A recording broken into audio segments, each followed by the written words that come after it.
file attributes. File attributes.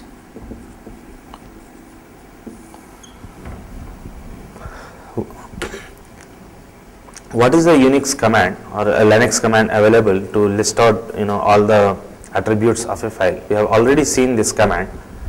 The command is ls option L.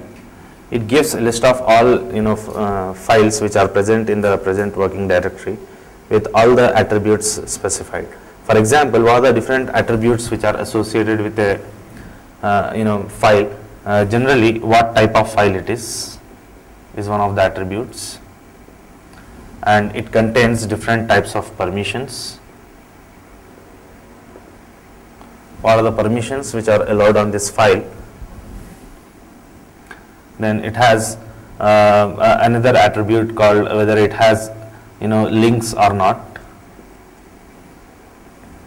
It also contains the name of the user or owner,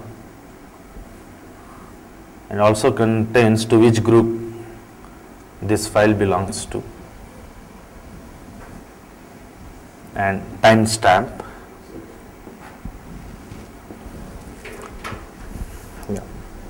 It's not visible. Okay. So, and there are many attributes available, right? Now, where this actually all these attributes available? These attributes are available in inode or index node. Okay, it contains this inode generally contains the attributes of a file, and in order to know the attributes of this file, we have to go and look into this inode and get all these details. So now this is the command which does this. ls option L actually looks into the inode table and get all the attributes of a file. Now let's see, and we'll elaborate on this command, that what type of different attributes which are shown by this command.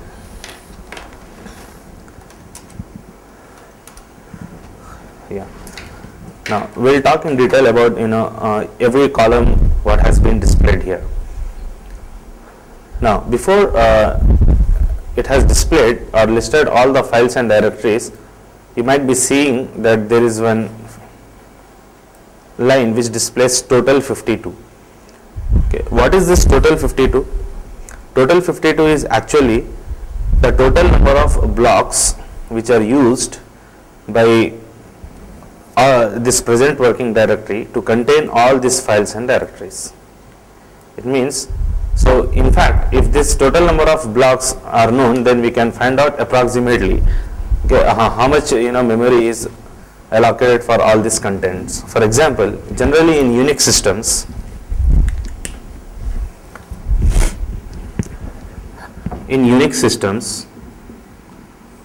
the block size will be of 512 bytes, and in Linux the block size given is 1024 bytes. Here it has displayed that total number of blocks are 52. It's a Linux system. You have to, when we multiplied this is nothing but total number of bytes that have been allocated. We know that this 1024 is 1 KB, so 52 KB of memory is used to store this information. Okay. Now, the first field which shows there. Now, in fact, in order to understand this, we will first understand this first column, okay, where there are actually 10 fields or 10 bits are used to represent different informations.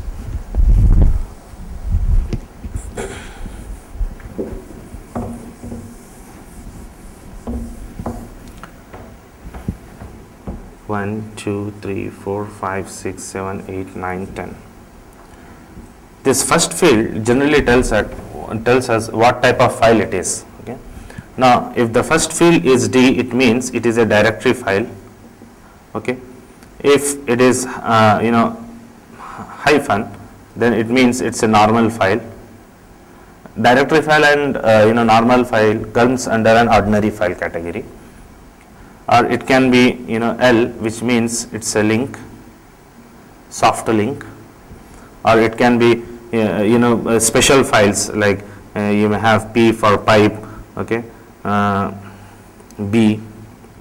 There are different types of files which are supported. So what type of file will be understood by seeing the first field of this column, of this line. If we see the first column, it tells you what type of file it is. So when we see here the first field for desktop is D, it means it's a directory file. Document is also a directory file. Okay. Examples.desktop is a normal file, text file. File 1, file 3 are also normal files. The music, notes, picture, program, public, or templates, videos, they are all directory files. Now, the remaining nine fields will generally talk about permissions. Permissions of a file. Okay. What type of permissions it is? Now, generally these permissions are shown like this. Okay. Read, write and execute. R stands for read, W means write, X means execute, and hyphen means absence of permission. And here the order is maintained. First, always it talks about whether a file has write permission or not. Okay, and next will tell you whether a file has first tells us whether a file has read permission or not, and second write permission or not, and execute permission or not. Now when you look here, you will see different permissions on different files. Okay, wherever you see R, W, X, it means read, write and execute permissions are enabled, and wherever you see hyphens or dash, minus, it means the absence of permission there. For example, if I am putting hyphen here, it means there is an absence of write permission. Putting a hyphen here, then there is absence of write and execute. If there is hyphen, absence of read and write. That is the meaning. Now, why 3 times it has been specified? If we have given only once, that would be enough. It's because generally Unix, whenever you create any file, so we have seen in the previous session how do we create a file. Whenever you create a file, you will become the owner of that file. So whenever you becomes the owner of a file, the owner of a file will have specific permissions. Okay. So first 3 bits will give us information about what type of permissions a owner of a file has, and next 3 bits generally talks about what are the permissions available for group, and remaining 3 bits generally talk about what permissions are available for others. Now let us understand the meaning of what do you mean by owner, what do you mean by group, and what do you mean by others. This is a nice way a Unix distinguish different types of users and group of users. Owner is nothing but the user who has actually created the file, and whenever the Unix administrator creates a user, while creating it will make that user a part of some group. Okay. So every user will have 2 types of groups. Okay. One is primary group and another is secondary group. So primary group must be mentioned, and secondary group it's an optional. So whenever Unix administrator creates a user, then the primary group, he will associate that user with a primary group. Now we can see this primary, what is the primary group of this user and what is the secondary group of this user. We have different commands which we will see in our session within few moments. So every user will have a group. Now it is not necessary that one user can be a part of only one group. It is also possible that multiple users can be a part of same group. Generally, when most of the users, they are working on same project, they'll create a group. It's a logical, grouping of all the users under a particular label, and for them different types of group permissions are given, so that every member of that group will have that permissions on a file. Okay. Now remember, just when you see this first line,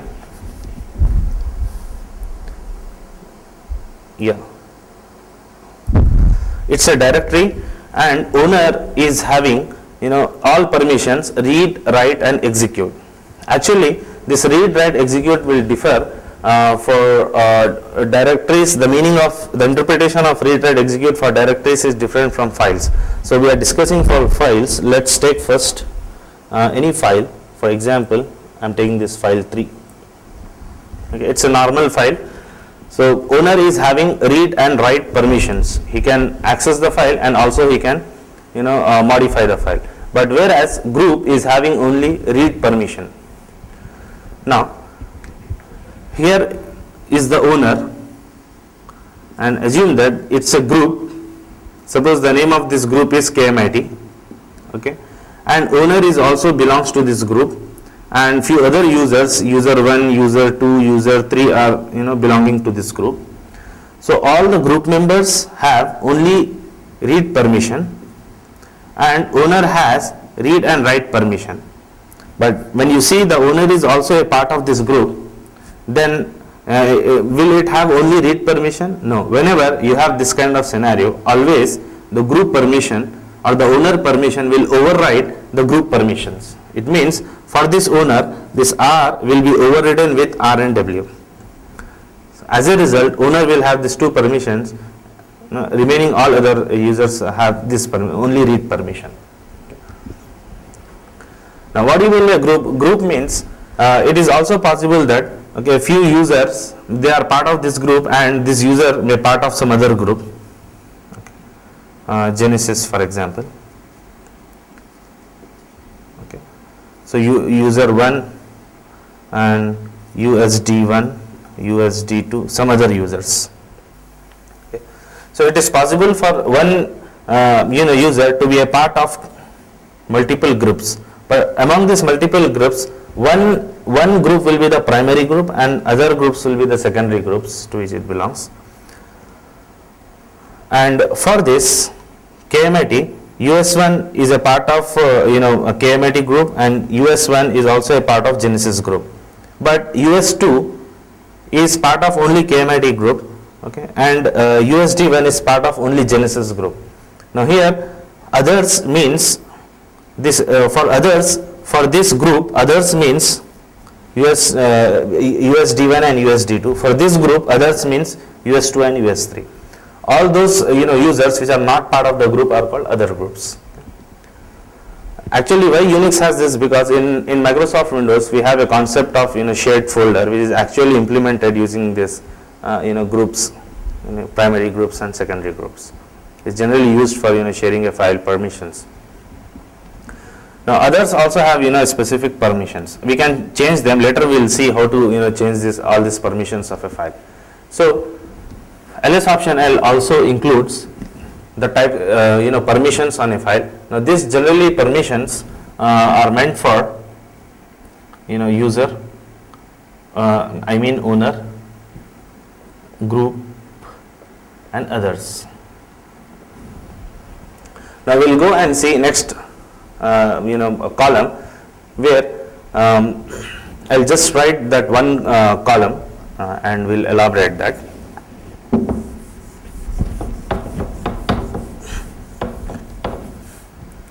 Here when I have written, for example, as ls option L for file 3, then it has given me this read, write, absence of execute, okay, then read, absence of write and execute, then read, absence of write and execute. It has given 1, it has given KMIT, then it has given 697, then 2011 89 5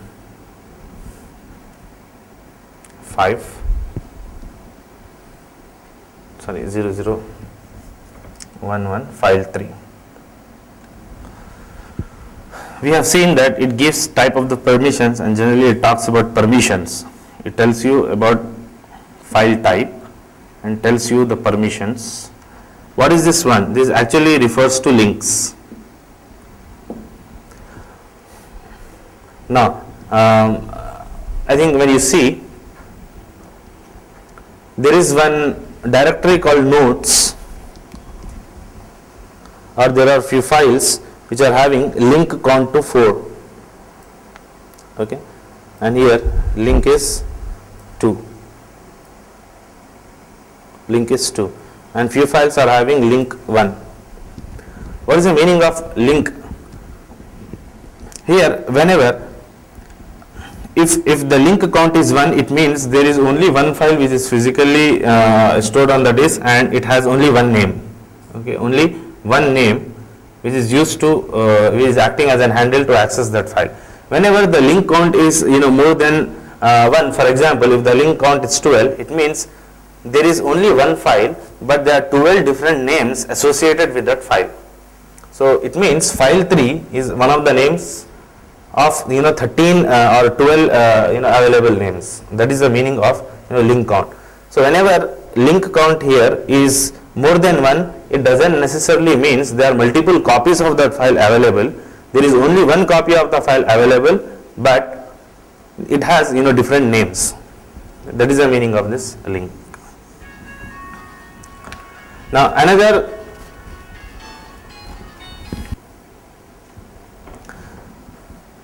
it tells about the group owner of this group, owner of this file. There is one more column which I have missed here, KMIT again. This generally gives us about to which group this owner belongs to. Now here the owner KMIT and group is also KMIT. Now another column which gives you 697. Actually this 697 is not bytes actually. It is the number of characters which are contained in a file. So the number of characters which are contained in these files are 697. Because if a file is occupying 697, then it may not be necessarily occupying 697 bytes on the disk. It might be more. For example, as I have told you, Unix operating system always store the contents of a file in terms of all blocks, and we know that the block size is how much? The block size is given by for example, here in our system, if it is 1024 bytes, and suppose if I have a file whose size is only 697 bytes, for example 697. Now this 697 will be stored in this one block, and there will be internal fragmentation happens. It means when we subtract 697 from 1024, then what remains? 7, 9, 10, 11, 2, 9, 6, 3, some 27 bytes are resulted as an internal fragmentation within the block. Okay. So it means that always file contents will be allocated in terms of block size, okay, which are generally the power of 2. And these 3 columns, one is giving us about the year, month and date, and also the timestamp. Generally this we call as timestamp of a file. Okay. So among all these file attributes we have seen type, permissions, link, owner and group. Okay. We'll discuss in detail. I am just giving you an overall view. This timestamp. Now generally there are few files. Now these timestamps will be changed only, this is very important point, this timestamp can be changed only if we modify the contents of a file.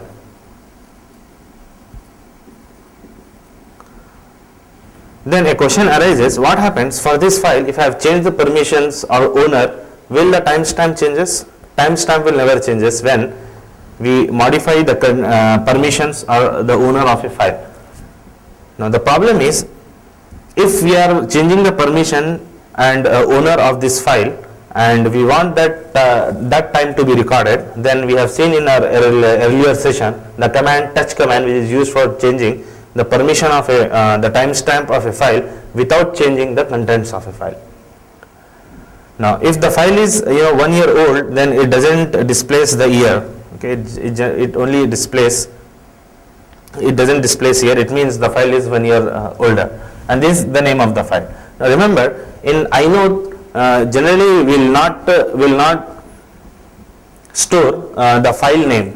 Okay, file name is not stored in the inode. What is stored? Okay, all these attributes which are stored in the inode. But whereas the name of a file and inode number will not be stored by the inode of a file, but it is stored in the directories, okay, which we will see in further sessions. Okay, this is how the meaning of all those columns which are displayed by the command ls option L. Now we will move further, looking at a few other commands. Now, if I want to see the attributes of only directories, then I will use one command ls option L. It gives me all, but D generally used for listing all the attributes of directories, followed by the directory name. Okay, I have to give the directory name, documents, like this. Now, one point to be noted is when I write ls option LD, it doesn't mean that it only displays the contents for directories or the attributes of a directory. It is not displaying. Actually, it is displaying the attribute of current working directory, which is PWD. That's what. So we don't have any mechanism which tells us how do we write a command which separates among all normal files and directory files. How can I list the attributes of only directory files? The only option which is left is ls option L D and followed by all the directory names. Here I have to give all the directory names.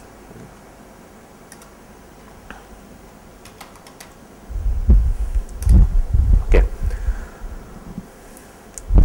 Now we'll talk in detail about ownership, file ownership.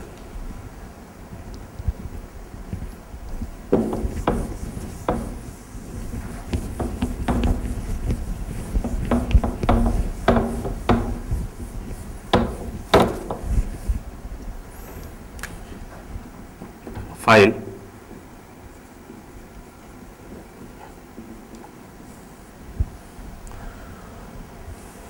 now, whenever the user creates a file, he will become the owner. For example, we have used a command like cat, okay, and I have given some file 1 and hit enter. You go on giving some data, then control plus C or D, and you use, then this file will be saved. It means one file is created. So whenever a user creates a file, he will become the owner of this file. Okay. And whenever a user is created, he'll become a part of any one of the group. Okay. If I want to see who is how many different types of groups are available, and if I want to know who is the owner of this file, we have commands here.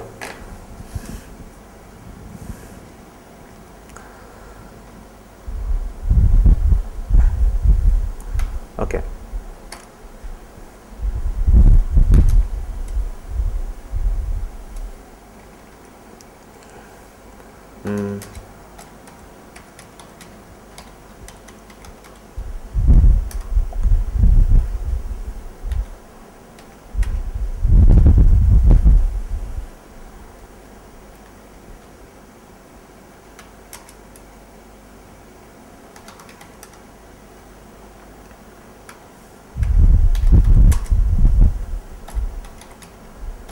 Yeah, we'll list the contents of group.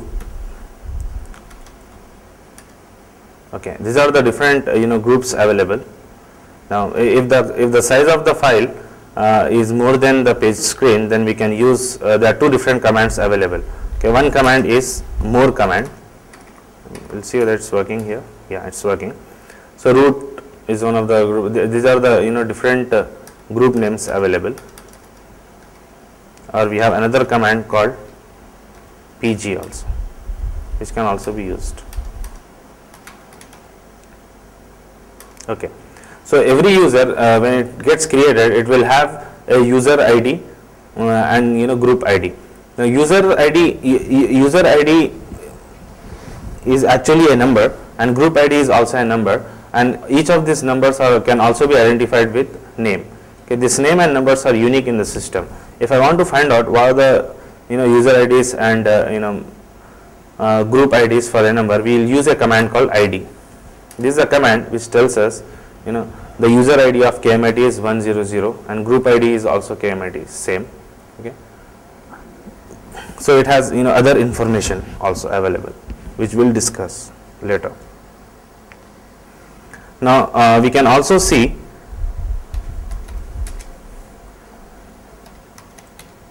this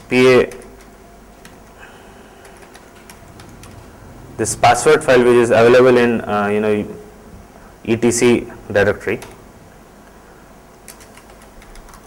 Now here you see that it gives us the user, okay, and also this password is encrypted, okay, and it gives other information that which shell it is running. All these attributes are also provided here.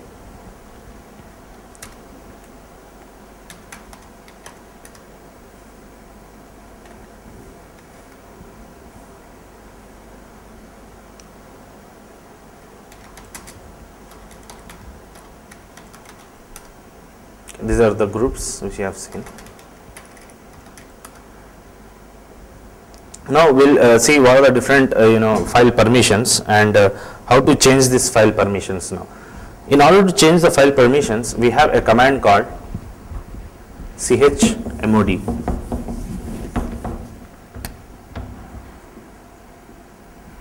This command is used for changing the file permission.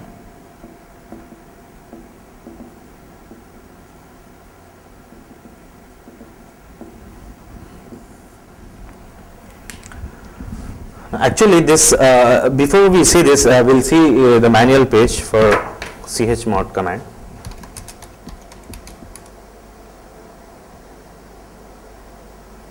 Okay, spelling mistake, manchmod. Yeah, it is used for changing the file mode bits, which are permission bits. Now this chmod command, it can be used in two different ways. One is just by giving relative permissions, and we can also give permissions in absolute way. We will see the use of both of the uses of these commands now. Now remember,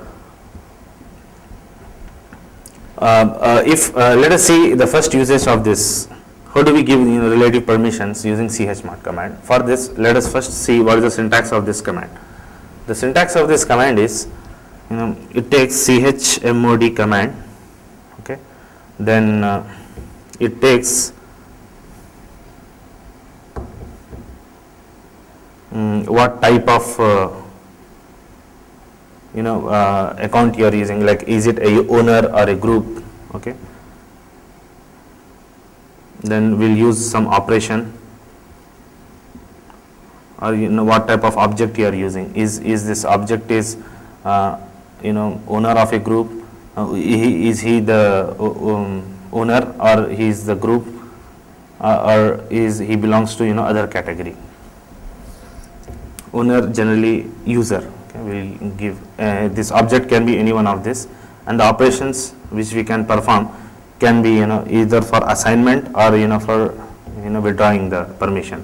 For that, either we'll use plus or minus. For assignment, in absolute permissions we'll use them.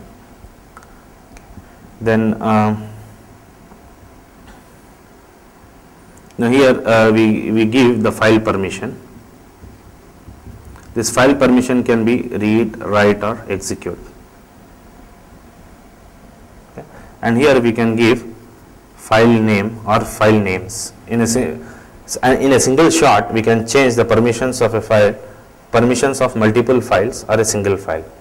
So this is the syntax. One example could be like this. For example, what do we do is we will create one file by name my file, okay, and we'll see by default what the permissions are available, and we'll try to change the permissions which are given to the user, group and owner now. Okay.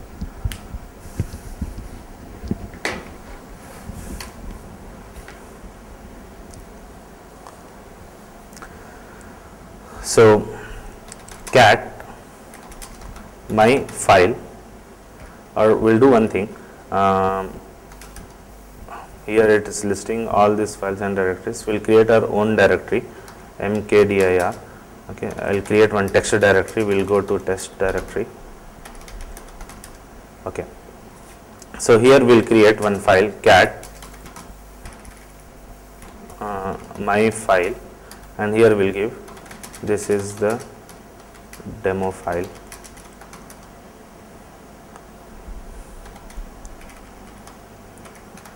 End of the file, some text I have given.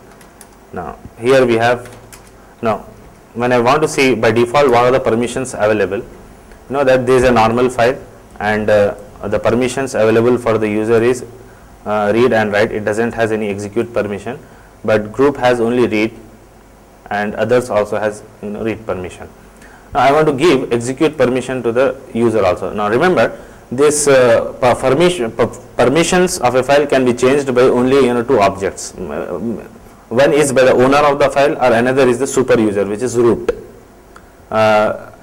If another user is the owner of one file, for example, user 1 is an owner of file 1 and user 3 is an owner of file 3, then user 3 cannot change the permissions of file 1.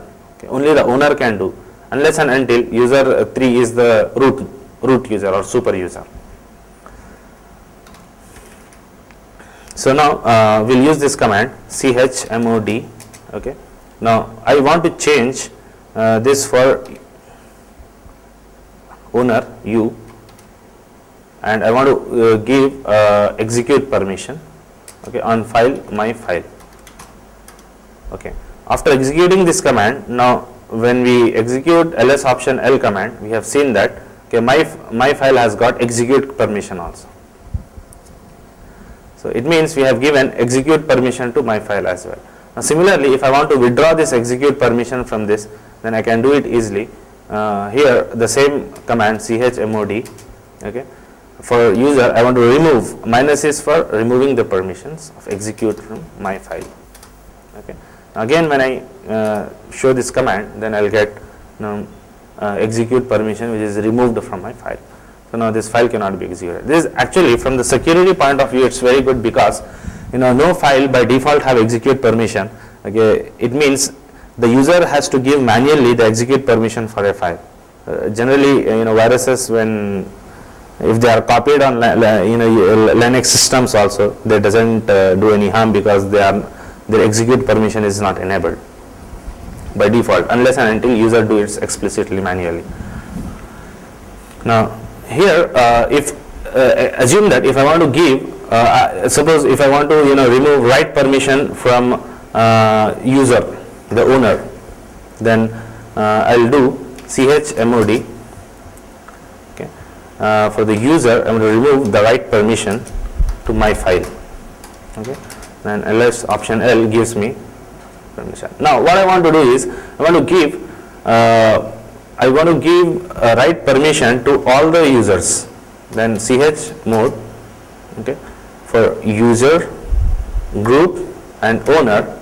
Okay, I want to give write permission. I want to give write permission to my file.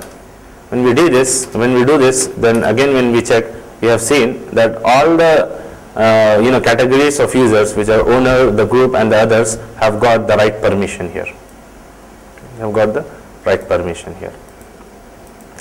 Now the same command, if I want to remove the right permission from all, then instead of plus, we'll give here minus. Okay. So ls option l. So again, read permission has been removed from them.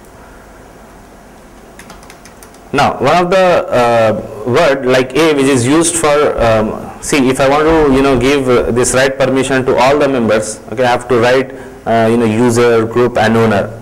Without doing that, I can use a single word called A, which means for all. For example, chmod. Okay, I want to give to all users write permission, okay, to my file. Okay, then when we do ls option L, so all have got write permission. So it means